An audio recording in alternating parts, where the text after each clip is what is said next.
Hello, Internet. Welcome to Crying While Driving. I'm your host, Lindsay Conway, and we're not in camp today. We're in Andy's apartment, and our guest that we have with us, Jem. Thank you for coming. Yeah, thanks so much for having me. I'm really excited to be here. Anytime. I'm so excited to make you a cocktail. I am excited to have a cocktail on this beautiful chilly Sunday, and excited to catch up. We haven't chatted in a very long time. Heck yes, it's been years. Yeah, it's really great to see you again. Good to see you. So let's get into this drink.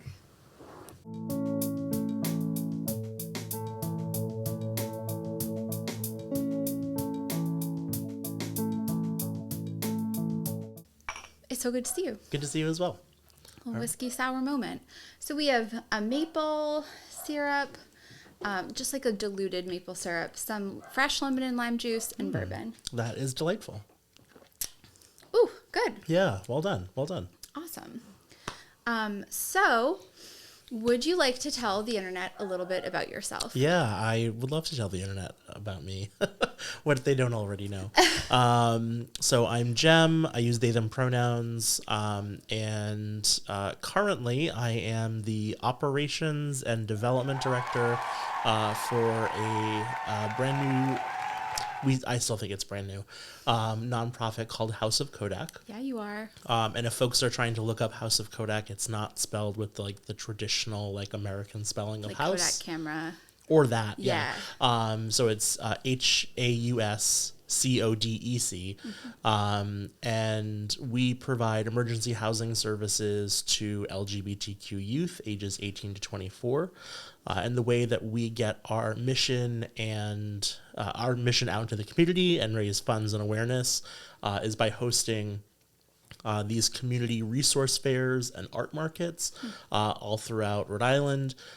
We have a network now of about 450 artists that will interchange throughout events, and they can come out and sell or display or show, what their craft is. Mm-hmm. We invite community organizations and resource groups to come out and provide those resources to the community, all for a low or no cost.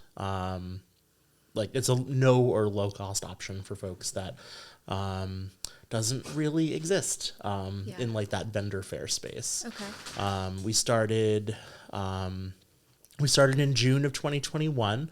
5 friends gathered around a table and were trying to figure out what is our community missing right now? What is something that we want to do to give back to the world that we live in? Mm-hmm. My partner, who is the executive director of the organization, Julio Baroa, and I have been part of conversations concerning youth emergency shelters for a number of years, and everyone kept saying it was too hard, it was too difficult, there's too much red tape, the funding's not available for it, the funding that is out there is too restrictive, so it won't allow us to just provide resources to this niche population. And we got tired of hearing it was too hard to do. Was it mainly the residential piece that made people feel that way, or what was the most significant hurdle that you faced? A lot of it had to do with when people hear the term youth, they think of young people that are under the age of 18. Mm-hmm. And so we don't serve people that are under the age of 18. And again, the reason why we do that, or the reason why we don't do that, is because there's so much red tape.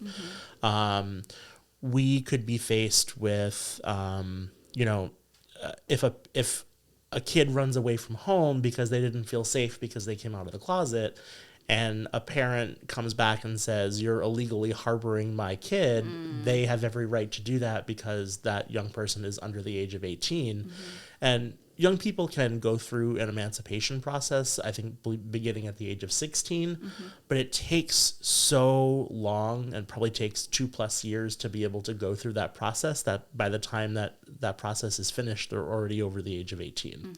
Mm-hmm. So unless you have a lot of money and a lot of lawyers, which young people who are leaving home at the age of 16 typically do not have access to, it just becomes a big legal mess. Mm-hmm. And so we opted for providing services for folks 18 to 24, and then doing the cutoff for services at the last day of your 24th birthday. So if you were turning 25 tomorrow, you could still access emergency shelter, and then we would provide services to that person for up to 3 years. Wow. So, our youngest client was 18 in a few days, and our oldest client was we actually had a client who came in the day before their 25th birthday. So I was like, you got in here right under the wire. So how did you land on 24 or 25 as the cutoff? So the term transition age youth is where we see young people experiencing homelessness and have the greatest chance of overcoming homelessness by getting early interventions and early resources to prevent long-term or chronic homelessness. We landed on that just because that was what the definition of transition age youth was. Okay. And that was just, that was the service bracket that made the most sense to be able to provide those services to. Sure.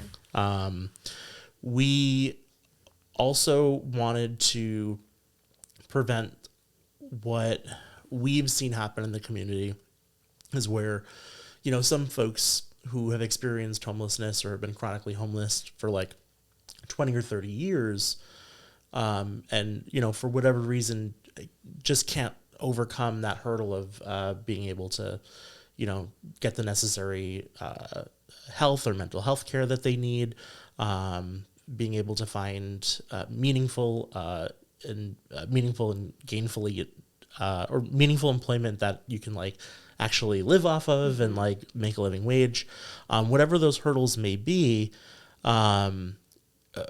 We have been seeing that young people were staying in those big industrial shelters. If you are just homeless for the first time at 18, you are in the same space as someone who's been chronically homeless for 20 plus years. And it just creates an unsafe dynamic, especially for those young people experiencing homelessness for the first time. This past year, Rhode Island saw an increase of over 30% in terms of how many people were experiencing homelessness. And a lot of those people are homeless for the first time. Some of those folks might be coming out of college, some of them, your college degree doesn't necessarily mean good employment anymore. No, or a living wage. And so, and the apartment prices in Rhode Island have skyrocketed. And I think you have to make a minimum, if you have to be a single person without any kids, making $24.24 an hour, and to be able to say that you're making a living wage. And that's not a thing. Many, young people fresh out of college are not making that. They're still making $15 to $18 an hour. And that you can't survive off of that.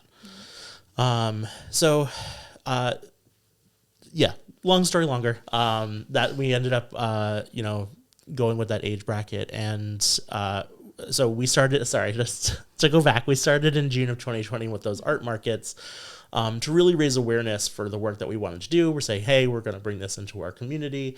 Is this something that folks are interested in? Is this something that folks want to be a part of? And people kept saying yes. So I think we had 12 vendors at our very first art market. And from there, it just continued to grow. We said we'd continue to do them every month if people kept wanting to show up. And so every month it grew and grew and grew.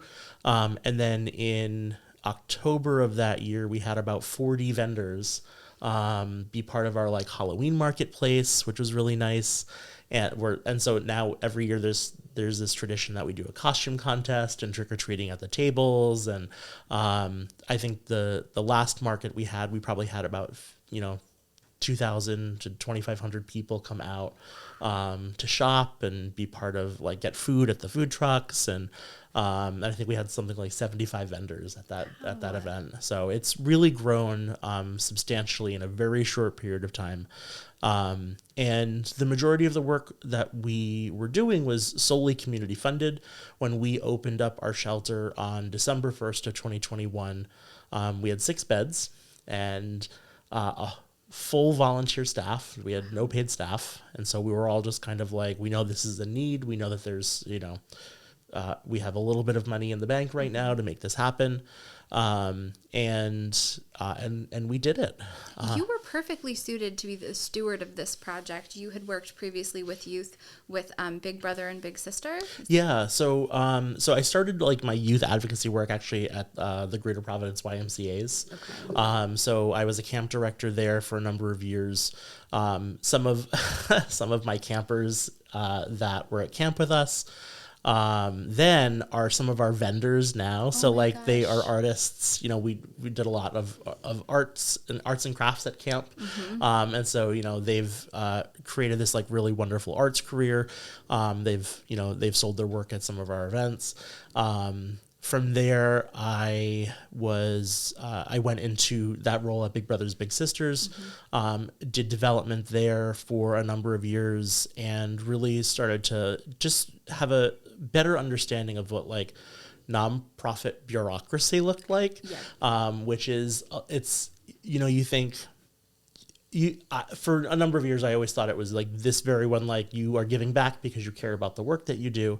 And then it very quickly turned into you're giving back because like you are not giving back. I mean, yes, you are let me take that back. You are giving back to the community by doing this work, but like it's very much suited as like a corporate hierarchy in most nonprofits in Rhode Island. I had an opportunity to pivot out of Big Brothers Big Sisters and work at AIDS Care Ocean State for a couple of years. There, I had a lot of experience in like housing and in more of like a medical background of nonprofit infrastructure. So like along the way, I had a couple of opportunities to like really learn how these systems work. So left, I had left Big Brothers Big Sisters to go to AIDS Care Ocean State. Somewhere in there, I also worked right before that, I actually worked at House of Hope. And they were at the time managing Harrington Hall, which is the state's largest emergency shelter for men and for adult men. So anybody 18 or over could stay there. Ended up going back to Big Brothers Big Sisters. They're like, you're doing a really great job at other organizations. We really would like to have you back. And then the pandemic hit. Yes. So that really changed everything. And this opportunity grew from, us being at home all this time, being like, what do we like? We see what inequities are happening in the community.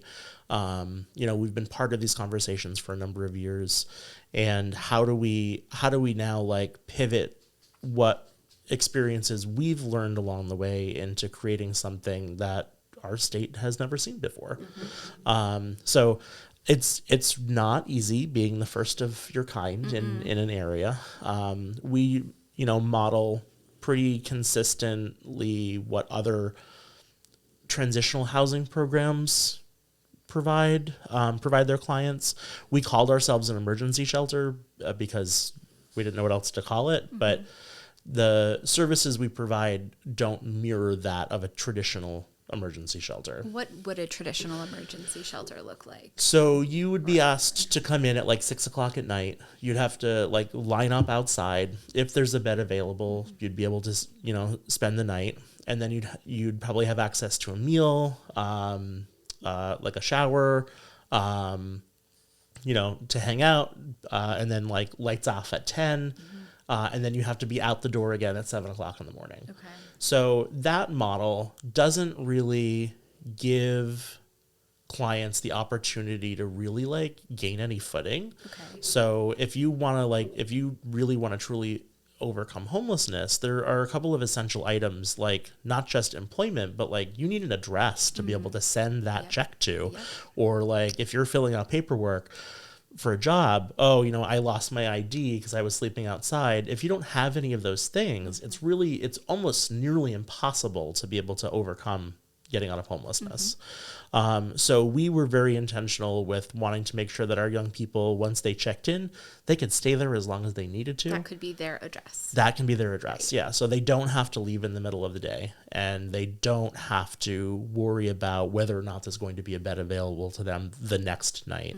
And they're creating a social network with the other young people that are living there who also identify as part of the queer community. Built-in community. And that is really what we see as being one of the top contributors to overcoming homelessness, is having a good social network to be able to rely on other people to have, one, shared experiences, but also shared wins.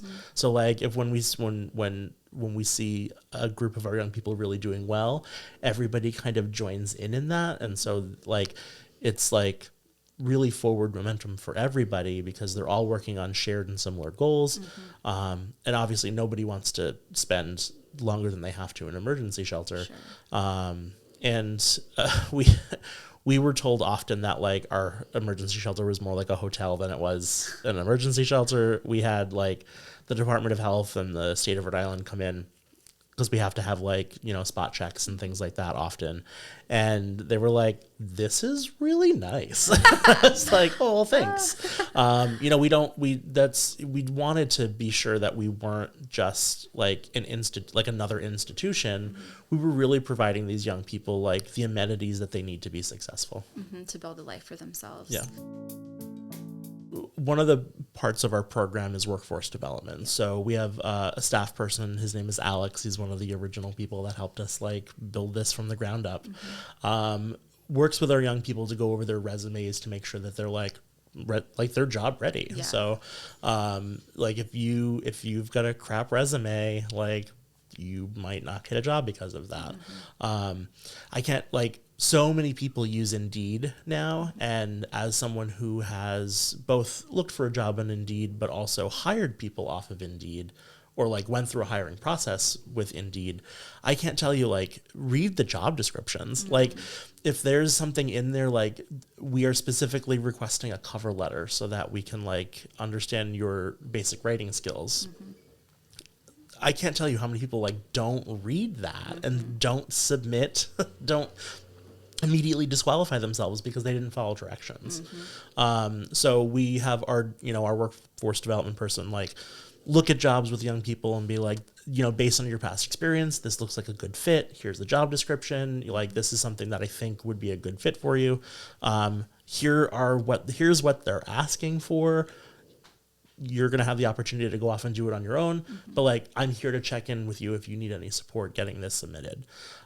We also, our team also works with a bunch of different employers. So we've worked with folks like AS220. We've worked with IGT, Amgen, and a bunch of different organizations, both corporate, nonprofit, and small businesses, to provide our young people job fair opportunities. So they'll come in and be like, this is the work that we do, almost like a take your parent to work day, but it's here's the work that we do. If this is something that you're interested in, here's the hiring process, here's how we can get you, if there's paid trainings at those places, we want to get our young people on track to be able to apply for those jobs, have good, meaningful employment, and be gainfully employed. And really work to get out of homelessness. We've had a handful of clients who have gone on to rent their own apartments, who have, we had one client who was with us for a couple of weeks who was just like, I have everything I need set up. I just don't have a place to live right now. And I'm about to own my own home. Wow. So they were able to set all of this up and have a good job. And really, they just needed us for a place to rest their head so they weren't sleeping in their car for the next couple of weeks. Yeah. So really, and so our clients come to us from all walks of life. Being a place that is specifically geared for queer young people, we also get folks from all over the country that reach out and say I got kicked out of my house in Texas and I have nowhere else to go. Yeah. Can you fly me there and can I stay there? What does that look like? So unfortunately, we don't have the resources to be able to fly people across the country. Okay, yeah. Not yet, at least. Yeah, not yet. If we did, like, that would be amazing. Yeah. So I know we connect folks with other resources when we know that they're available. There's actually a house in P-Town that like specifically does that. So we've connected folks with resources up there, or, you know, if we if you know, that's an extreme situation, but like we've built really wonderful relationships with other organizations like Sojourner House, House of Hope, which I had mentioned earlier. You know, anytime that there is a resource out there that we don't provide, but we know somebody does, we will immediately connect them to that resource. Anytime somebody under the age of 18 comes through, or like, you know, applies to come through our door, we immediately connect them with Foster Forward, which is an organization that like specifically deals with under 18 population, folks that are in and aging out of the foster care system. And, you know, they provide, you know, a whole slew of resources that is not just the state foster care system, which every organization, every system has its ups and downs, but you know, over the years, that system has had a lot of challenges here in Rhode Island, and so for an organization like Foster Forward to come along and offer a different option has been a huge resource for young people in our state. Sure.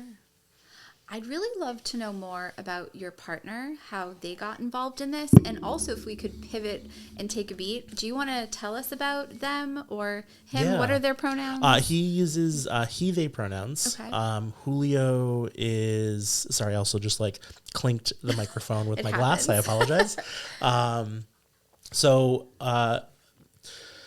I was listening to one of your previous podcasts, and it was talking about how those two people had met, and so while I was listening, I'm like, how am I going to talk about how Julio and I met? So Julio, when I was working at AIDS Cure Ocean State, I had a pretty significant involvement in like putting teams together for the AIDS walk that happens every year, and one year we had decided that we were going to do a commercial, and we wanted we built out this whole script of like English and Spanish and you know, to try to get as many people together as possible to create teams and be at the walk.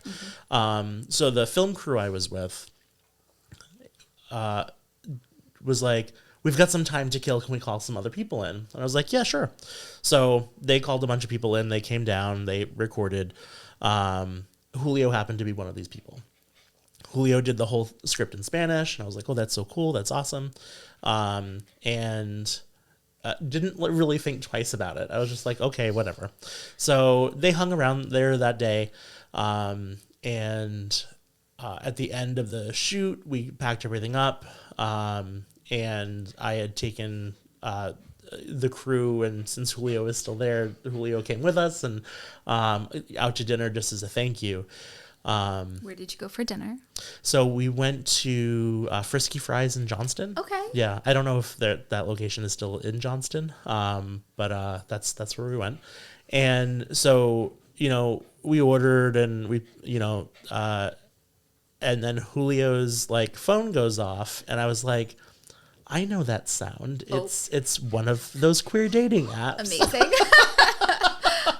And I was like, I didn't even know. I had like didn't think that you were gay. Like I didn't put any thought into it. I just thought like I was not in the market for anybody. Like Okay. I was not looking to be in a relationship. I was not looking to date anybody. You know, in the queer hookup culture that exists, I was like, oh, maybe, you know, this might be a fun date to go on. Yeah. Oh, who's this? This is Cooper. Cooper. This is my second oldest Oh my goodness. child. What a sweet bean. He is the sweetest pea. He has super separation anxiety. Okay. So he's much happier with us. Oh, he's gonna take over for me actually. Okay, so it's 2018. Yes. Frisky Fries we hear a queer dating app sound, Yes. and you're not in the market for anything. Nope. So I was just recently divorced. Okay. So with gay marriage comes gay divorce. Right. And I was just like, I am just like out here living my best life, not really interested in anything. Mm-hmm. And Julio, do you want to see the types of guys I'm into? And I was like, sure, why not? And so they all like match my profile. Oh my God. And I was like, Excellent. I think I'm being picked up right now or hit on. Like, this is not a normal thing that happens. Oh my God. So I was just like, oh, okay. So we exchanged numbers, and the next night Julio came over, and we always make a joke that after that they never left. So Amazing. we've been together about 7 years now. So we consider ourselves common law married. Oh yeah, yeah. Because we've lived together for that long now, and it's we've had so many adventures together as a couple. So we drove cross country. Where did you go? So we drove from Providence to the pier. Oh my God, my brain just stopped working for a second.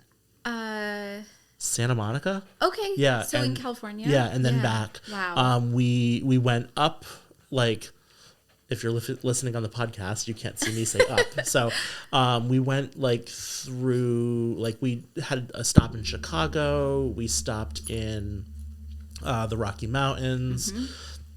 We just like found like cute little Airbnbs to stay along the way. How long did you give yourself? So we gave ourselves 2 weeks. Okay. And that was a mistake. That's crazy. I've done Providence to Seattle in 7 days, and it's like you're averaging like 13-hour drive days. Yeah. So that's wild. And then you drove back. And then we drove back.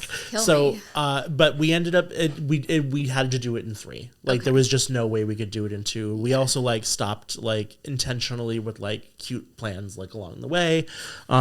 So we went up through the Rockies. We went to a place. So the Airbnb's name was Moose Haven, and I don't remember the name of the town, but it certainly wasn't Moose Haven. But there was a big lake in the middle of this like town that evaporated during the day. So like the lake was gone during the day and then would like be back in the morning and throughout the night. Wild. So it just like so I have learned that I have like really significant elevation sickness. So we've gone back to Denver a couple of times since that road trip. But like that night we went to this like podunk restaurant. Like it was literally just like a bar that had like 2 tables and like 3 menu items. And I was like, well, I will have one of the 3 menu items, please. And remember having one whiskey and ginger ale and being hammered. No. How long had you been together when you embarked on this cross country? Maybe a year. Okay. All right. So you had a pretty good foundation. Yeah. Because a drive like that you will get to know someone. Oh, you certainly do. Yeah. And we had a blast. We really enjoyed both, having a bunch of different soundtracks playing and seeing the country. When we did make it to California, we stayed there for a couple of days. We went to a Six Flags park, which I learned he is not a roller coaster person, but that changed when we went to Dollywood. So several years later, we went to not Crater Lake. We went to Meteor Crater in Arizona, which if people haven't learned about that site, it's really interesting. It's like a 13, I might be exaggerating, but like I think it's like a mile or 2 long hole in the ground. And for years and years and years, they kept digging at the bottom of the crater thinking that they were going to find like an iron ore like thing, the iron ore of the crater that had like melted, and like it was going to be like this huge resource, and they ended up like wasting their entire lives digging in this hole. So that was a really interesting story to learn while we were there. But it was fun. It was really cool. We went to the Garden of the Gods. We went to we woke up one morning. This sounds really weird, but we like woke up one morning in the Grand Canyon. We drove, not to quote Cyndi Lauper, but we drove all night, and wound up so we stayed like, we also like did this super cheap. So like we just like would pull over on the side of the road and just like sleep in the car. There was this like motel that was like in the shape of like the Fred Flintstone house. There was a giant 60-foot Fred Flintstone outside. So fun. And I was like, I don't know where this is, but this is where we're staying. Like, we're just going to park the car behind Fred Flintstone and fall asleep here. Amazing. One night on this trip, like, this also felt like, when I look back at this now, I look back, it's like a fever dream. I remember one night just being like terrified of road pirates, which are not a thing. And so I'm like, they're going to like break into the car and steal the car and take us away in the middle of the night. And Julio's like, that's not a thing that exists. There is an element of like delulu you reach when you've been in the car for so many days, so many hours a day. Like, it plays tricks on your mind. Even just like seeing the landscape of the country change so quickly, it does things. I also realized that I have a fear of like Julio has this like weird fear of like a lot of similar circles next to each other. Okay. That has it's called something, and it's like it's a specific fear. Huge open sky. All of a sudden was like I would like go into a panic attack and start to sweat when like I couldn't see like any trees or any like there was no landmarks. Never go it was to just North like Dakota. Well, like big sky country is a thing. Yeah, and all of a sudden you can't see anything for just like miles. It's wild. I just had this like really unrealistic and like completely like unhinged fear that I was going to fall off the planet. Oh my god. Like, and it was just like, I'm gonna fly out into space, and people like, that's not how gravity works. And I'm like, you don't know. For that long does things to you. It really does. That's so funny. So we came home, and I just remember getting out of the car and just like smelling terrible, and the two of us just like holding each other, crying, be like, oh my god, we made it. That's such a huge accomplishment, and to make it back on good terms, and still like, lovingly embracing one another. I think our relationship was much stronger because we had that adventure. We love traveling around. We've been to Canada a bunch of times. The thing that forces us to travel, and this is really ridiculous, and I'm gonna like try to tie all of this in. But we are like still those people from 2016 that avidly play Pokemon Go. Okay. So that's amazing. Yesterday, we went to go see Wicked in the movie theater, and we both had our Pokemon Go hats on, and we both were wearing a Pokemon sweatshirt. And we didn't we're also the couple that like dresses alike and doesn't realize it. Oh my god, that happens. It does. Yeah, that's a real thing. So the young lady behind the counter who was selling the popcorn was like, "Is today Comic-Con?" And we both looked at each other. We were like, "No." Why? And they're like, "You're just wearing all these Pokemon clothes." And we both looked at each other. We're like, "This is how we just normally dress." Incredible. Oh my god. And we're just like, we just like felt mortified after that. But we're just like, oh my god, maybe it's time for a wardrobe change. That's so good. But one of the things that we found out about each other early on in our relationship is that we both liked playing Pokemon Go. And so that also was like something that like, you know, if we were out at a restaurant and like, the longer you're in a relationship, the less you have to talk about. Totally. But like we're there competing with each other and like catching Pokemon, and we've done like ridiculous trips where we've flown to Chicago for the day to play 12 hours of Pokemon and then get back on the plane and fly home. The most fun. Yeah, it's so like the company that makes it sets up like different locations throughout the world to like have like in different engaged gameplay. So like every year we go to New York and like 600,000 people show up to play Pokemon Go. It's nuts. Yeah. That's crazy.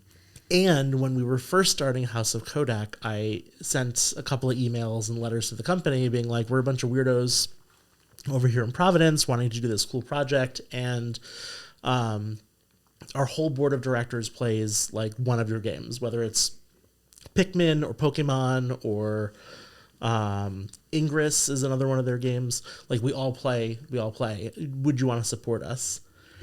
They dropped 30 grand in our account.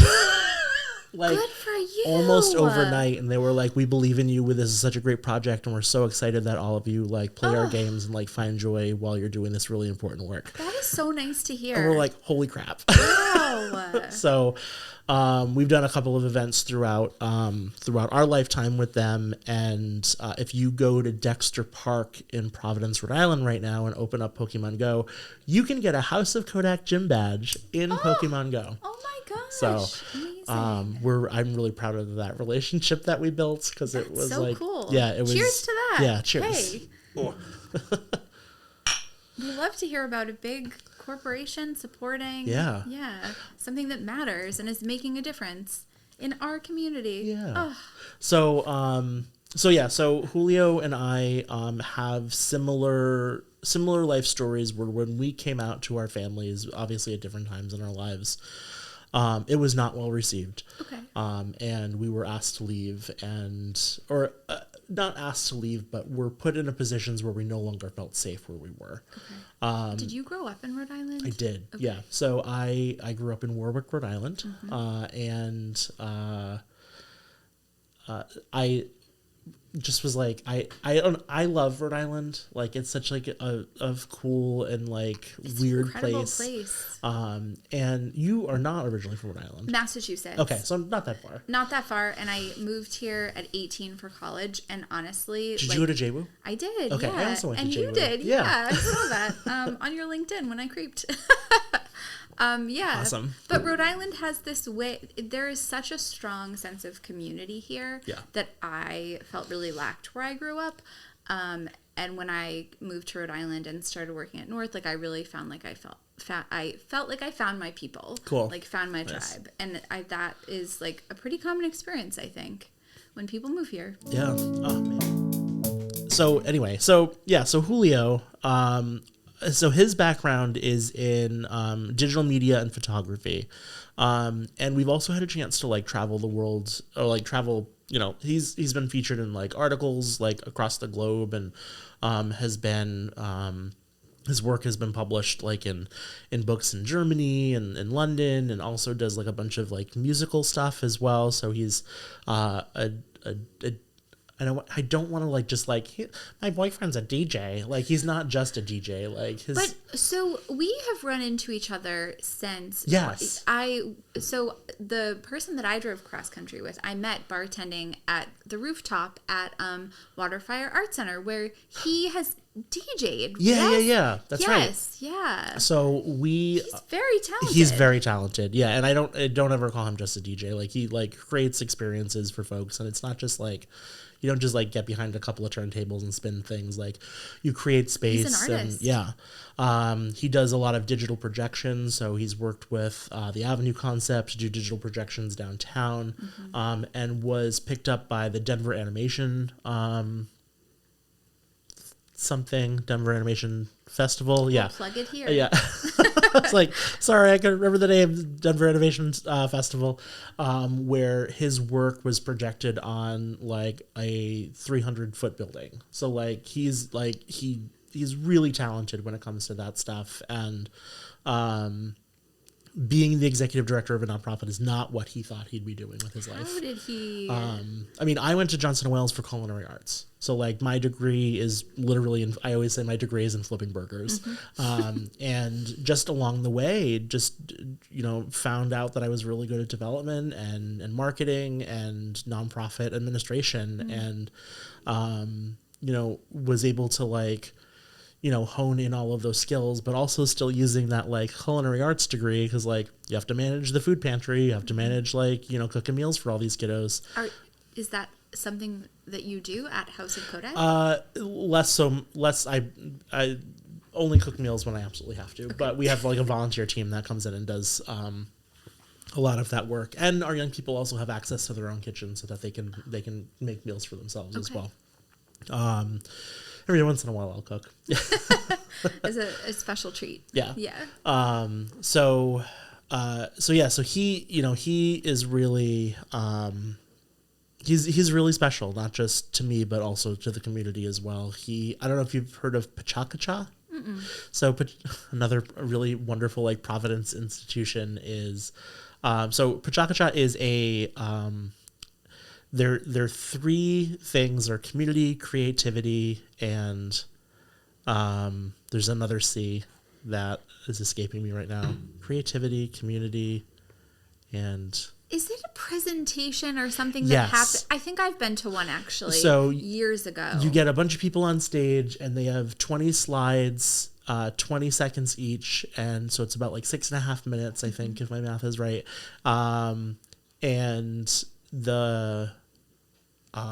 you just present on whatever it is that you're passionate about, but then there's a theme each month. So it started in Tokyo, and by a team of architects, and Providence is the second longest running Pachakacha, with the exception of Tokyo, and Julio is also part of the team that curates who's going to be presenting each month. Okay. So he's also part of that. He's also part of Grid Gallery. So he's one of the founding members of a queer art gallery that is located over by the Hot Club. Okay. I don't know if you've ever been to Earth Tones. There's a little metaphysical shop. It's adjacently connected to that. So a bunch of their friends put together another nonprofit and gallery space specifically for queer artists, and he's part of the curatory team there. And he's done a bunch of monthly dance nights. He was part of Club Mango. He was part of the big bounce that happens at Dancing Cats. So he's very deeply engaged in the community and in the arts, and was part of the Waterfire Accelerate program. And so really any opportunity that Julio has had an opportunity to be a part of something, he's really taken it and just ran with it. And so his 9 to 5 is making sure young queer people who had a similar experience to him doesn't have to have that same experience that he went through. So I think he's pretty great. It sounds like you are a power couple, a Providence power couple. Yes. So when you live together and work together and play together, and obviously it has its challenges. And at the end of the day, being able to do this work with him is really a treat. Anytime we do have arguments, so obviously this is high stakes stuff. This is people's lives that we've been entrusted with, and we will not always meet eye to eye on everything, and we shouldn't. I think that it's good that people disagree with one another it's for the organization and agency to be stronger. It's for our relationships to be stronger and healthier. And so every so often we'll get into a moment where we're what I'm about to say does not reflect about how I feel about you or our relationship or each other. And then when the other one says that, the other one's eyes roll. We're oh God, what is it now? And so they're I just disagree about this, and this. And they're well, I disagree with you disagreeing with that, but I still love you. And I'm okay, great. Can I ask you a sort of personal question? Do either of you have therapists? Is therapy something that's helped you manage and stay afloat? What does that look like in your relationship? So we are huge proponents of mental health therapy. Actually, that's one of the services that we make sure that our young people have access to all the time. So any one of our clients will have free access to mental health therapy. If they have a therapist they like, we will cover the copays for them. If they don't have a therapist, we will connect them with one. We have a network of really good therapists that will take referrals from us. We also recently hired a licensed clinical social worker to be on staff. So if any of our clients experience any acute trauma, our social worker can like respond, immediately to help address that.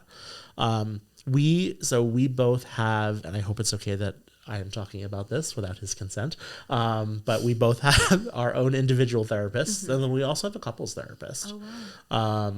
And we were, this work is really hard, and we've gone through some incredible stress to make sure that, this organization is successful.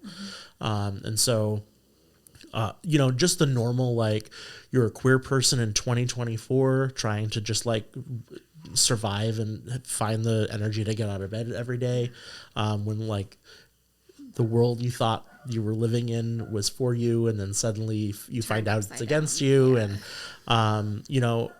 we're coming up to a time where like our rights like could potentially be challenged, and our ability to be married. Julio is an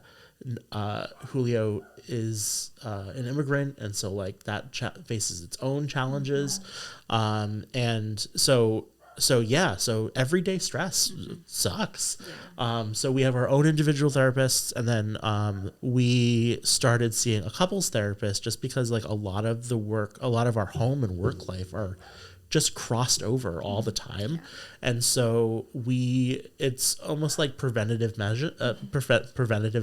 So like, as we're both really stressed out and working oftentimes around the clock on this, like we've created a lot of really good work-life balances. So like when we're home, we do our best to not talk about work. And when we're at work, we try not to talk about home. Wow. And we hold each other accountable to that. Most of the time. That's going to be so tricky when you're dealing with such high stakes work. Yeah. There are certainly emergencies that we have to deal with. So the other day we were, it was Thanksgiving, and we actually like divvy up the holidays. So like Julio and I will work one holiday, our other staff will work another holiday. So we split up Thanksgiving and Christmas so that the same staff are not always working both holidays. And then we flip them the next year. So a shower broke in the middle of Thanksgiving. And then, one kid got locked out, and then the fire alarm was going off. Oh my gosh. So like, there's these, or there's like medical concerns. So like a kid might be having a seizure in the middle of the night, and like their roommate woke up and found them, and we're the first three people they call. Okay, yeah. Obviously they call 911 first if it's an emergency, and then hey, by the way, this is happening. Like, what do we do? Yeah. So like we've also like so we have 4 full-time staff, 2 part-time staff, and 2 contractors doing all of this work.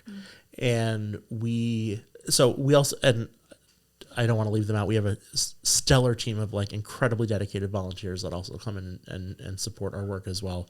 But like, there's oftentimes you run out of people to call. Sure. So like, it's like we are the ones that like I hate the term the buck stops with us, but like it does. Like when you've run out of people to call, like we're the ones that you call. Or in Lilo and Stitch, have you watched Lilo and Stitch? I have not. No. Oh my goodness! Oh my God! I'm behind on a lot of Disney. That was from 2003. I have a lot of catching up to do. So there's this character named Cobra Bubbles, and his line is, "I am the one that gets called when things have gone wrong, and things have obviously gone wrong." I think I've said that multiple times in my role. Just like, I am the one you call when things go wrong. And so it truly is a labor of love, and creating that good work-life balance while just trying to navigate the world around us and navigate the needs of our clients, navigating the needs of our staff. It really, like, there are times when we are, like, it'll be 1 o'clock in the morning and we're like, we have to stop. Like, there's nothing else that we can do today. We have to pick this back up tomorrow. Like, if we don't try to get some rest or like try to do take anything care of else. yourself first. Put your own air mask on before. Exactly. Yeah. So you can't. And then Julio really loves the term of like of pouring from an empty cup. Yeah. Like, he's like, my cup is empty right now. I have to stop. Yeah. So, as a queer couple who's traveled the country and it sounds like the world, how do you navigate any fear or anxiety that comes from crossing into red states or? Sure. Not even crossing into states, crossing into family. So I was raised a staunch Republican. Okay.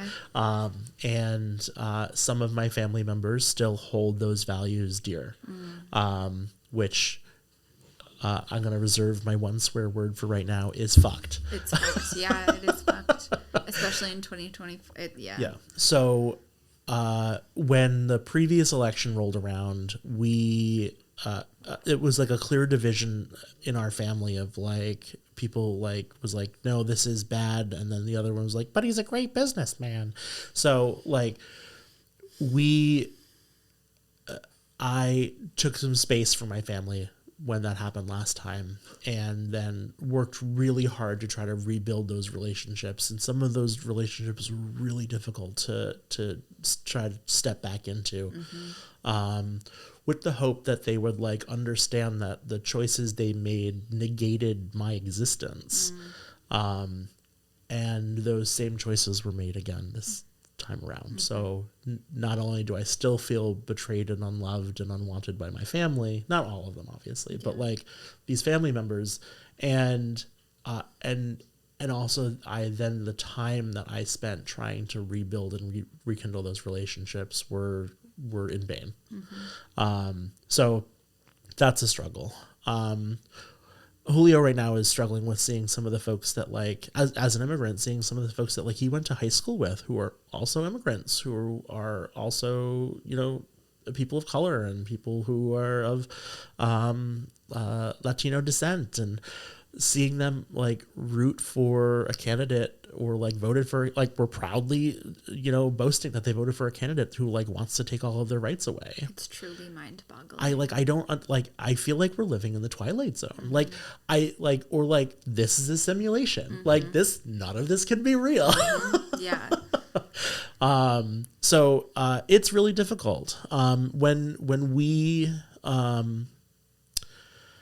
just visited DR, which is where Julio is from. I went there 18 years ago and stayed in a resort. He hadn't been there for 8 years, just because life got busy.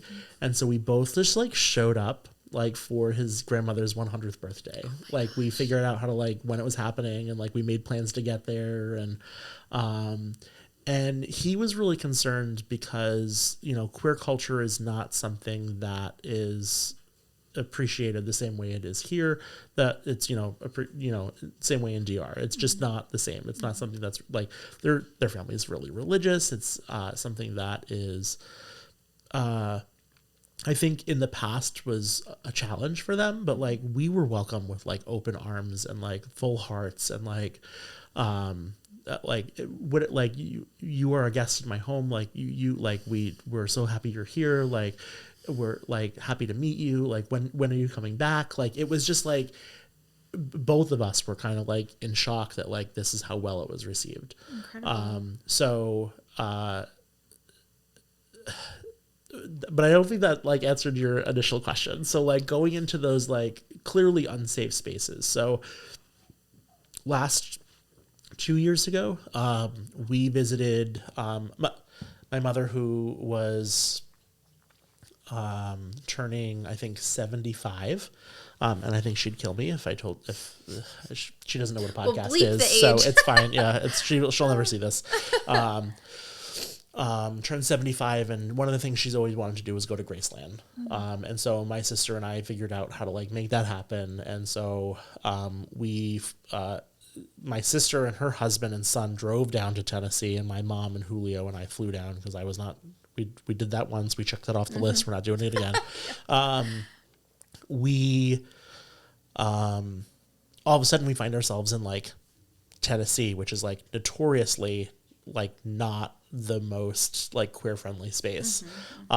So we just like when we were out, we felt so we're both like very defiant people. So like we like, oh, our existence makes you uncomfortable. Great. We're going to double down on that and make you even more uncomfortable. So like everywhere we stayed had a pool. And so like we would like kiss and cuddle in the pool and like the place would empty out. And we're like, great, now we've got it all to ourselves. Now we have privacy. Hey, best possible outcome. So like, sure, we certainly put ourselves at risk when we do that, but we also don't want to have to hide who we are, especially like it's ridiculous to have to think that we have to do that. We just, we are unapologetically ourselves, which can be abrasive even for folks in not red states. For sure. And that's what I think has allowed our relationship to be so strong, is that we support each other in our authentic selves. You move through the world in similar ways. Yeah. Well, thank you for doing that. Yeah. Every little bit counts. Visibility matters. That's why we're doing this. And Nice. You never know who saw you in that pool that thought, well, maybe someday I can have something like that. Yeah. I didn't come out until I was 26. Oh, okay. And I'm 41 now, and so still I still have not had the same amount of time out that I have in. Yep. And so I think about my 19, 20, 21, 22, 23, 24, 25, 26-year-old self, and how desperately I wanted to be myself in those times. And when I would see other queer people, I would feel bitter that I couldn't have that.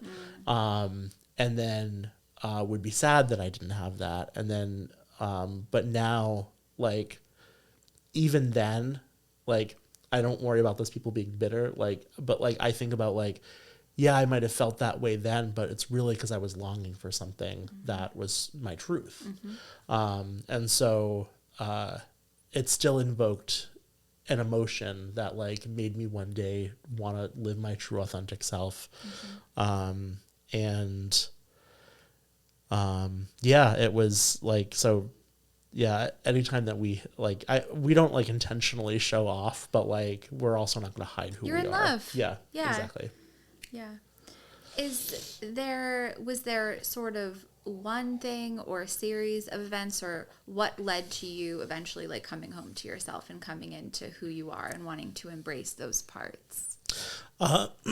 Excuse me. I think most queer people have this similar experience where they get tired of having to live a life that is not true, to the point where it felt safer to unalive themselves versus having to live a lie their entire life, having to live in fear of what other people will think of them. And even for me, I was much older, and I say much older. I see kids now that are like 10, like Youth Pride provides services to queer people who identify queer at 6.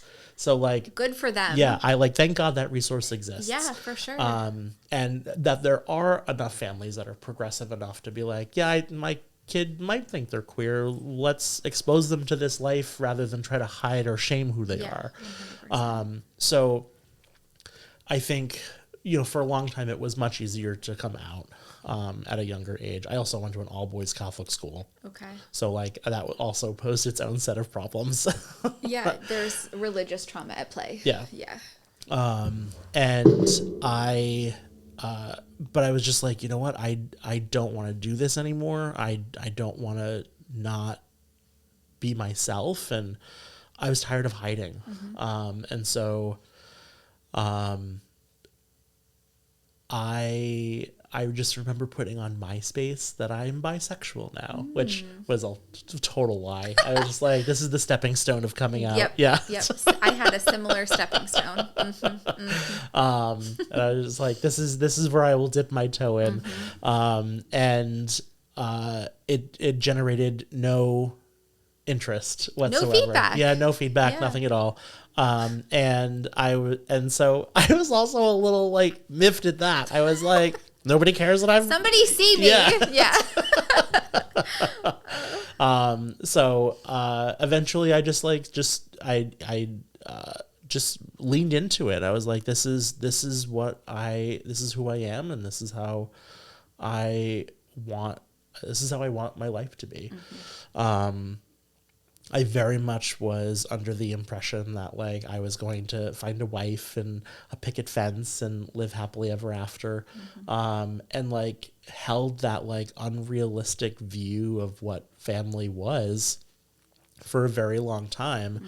And as I got further and further away from that possibly being a reality, I almost went through a sense of mourning for that. So like, here's what I imagined life was going to be like for forever. And both was excited for this like new life of truth, and also somehow sad to let this lie go. Mourning the life that you thought that you'd have. Yeah, exactly. Yeah. So it was just a really interesting transition of like, this is who I am, and this is like it. I am a much better person for living my truth than conforming to what I thought was right. So yeah, that resonates deeply. I won't even say come out, but like I didn't realize, I guess, that I was a lesbian or could or would identify that way until I was 31. Okay. So yeah. Cool. Yeah. I knew very young. You did. Yeah. So I remember. So this is like when did you first realize you were gay? I was like, I wanted to marry my best friend in preschool, and my family was like, you can't marry boys. So it was a conversation that you were like voicing. That got squashed. Yes. Yep. Like I vividly remember like audibly saying like, I want to marry this person. Like we're gonna live happily ever after together. Blah blah blah blah blah. And it was like, no, like you can't do that. Boys don't marry boys. And I remember being like devastated. Yeah. And so it just, so it was knowing that was like, it's just a weird thing to like grow up your whole life, like knowing one thing and being told you're wrong for it. So that is also why I have multiple therapists. Yeah. Well, we all need them. We're all just trying to make sense of this crazy world. Yeah. Society's just so strange. Like, imagine breaking a little 6-year-old's heart over what anybody can be with anybody. Exactly. Why are we putting limitations on humanity? And that wasn't my insecurity that was being addressed there. Yeah, that was pushed on you. Yeah. Family. Oh, we could go on and on. So if there is anything that you could say to a young person who might be watching this that is going through something similar, their hopes and dreams being squashed or being uncomfortable with coming out, what is one thing that you would say to somebody who might be struggling?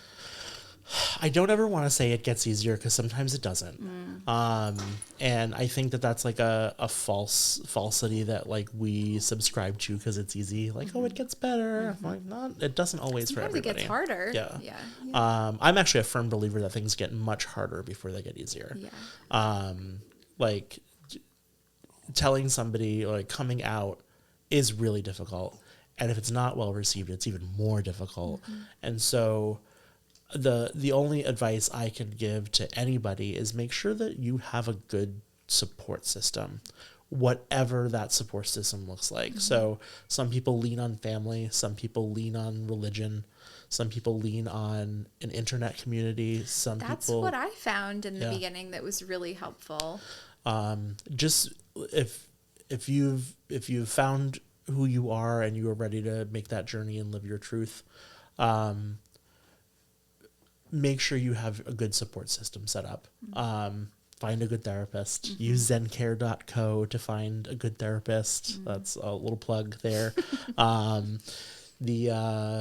Make sure that you are also in a space where some of those support systems who you think will be your support systems may actually not be, when you do try, or when you do finally come to a point to live your truth.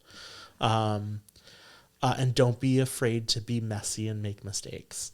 They are not life-ending. If you make a mistake, it is okay. You are supposed to. You're supposed to fuck things up sometimes. That's how we learn. Yeah. Yeah, you have to fall a little bit. My biggest life lessons came from mistakes that I've made, not from my wins, but from my mistakes. Cheers to that. Yeah.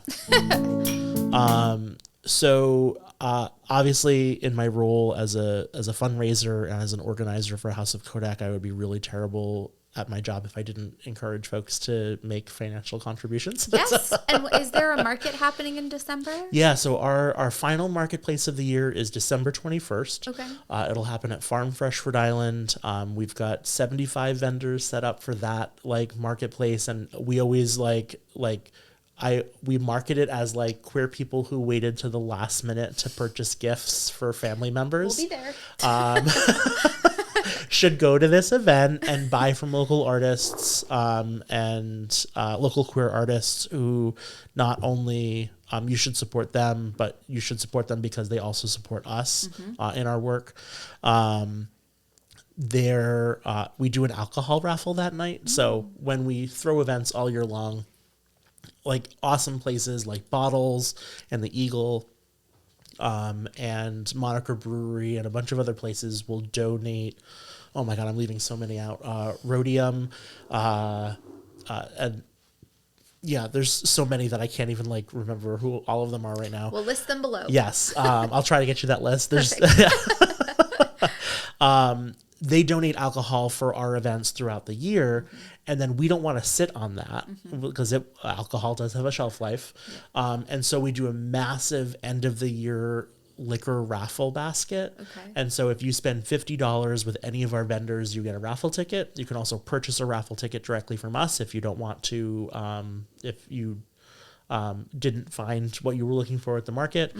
And I think we have over $1,000 worth of alcohol in that basket. Holy so moly. You can stock your entire bar at home. We could make some drinks for the show. Yes. We'll be there. And then we're coming up against a really challenging time over the next couple of years where we don't know what our future is going to look like with this new administration. So I know we talked a little bit of politics, but these are the consequences of these actions where we may see our state and federal funding get cut because someone's having a tantrum in the Oval Office. Yeah. So right now we a queer housing space hasn't existed because of often federal regulations, and we were able to make this work, and we don't want to see this go away. We have around 30 or 40 young people that we're providing rental support to and housing currently right now. We don't want to take that out from underneath them, where some of these young people, it's the first stable place they've ever had in their entire life. And so to be faced with this really curveball challenge of how do we navigate this, we really need to rely on community support to cover whatever gaps we may have because of the future. So if folks are interested, they can visit our website, or I encourage everybody to follow us on Instagram. Instagram is our hub for everything that's happening at House of Codec, and it's at House of Codec. So HAUSOFCODEC. Thank you. And we have an Amazon wish list to make sure that our young people have a gift under the tree this holiday season.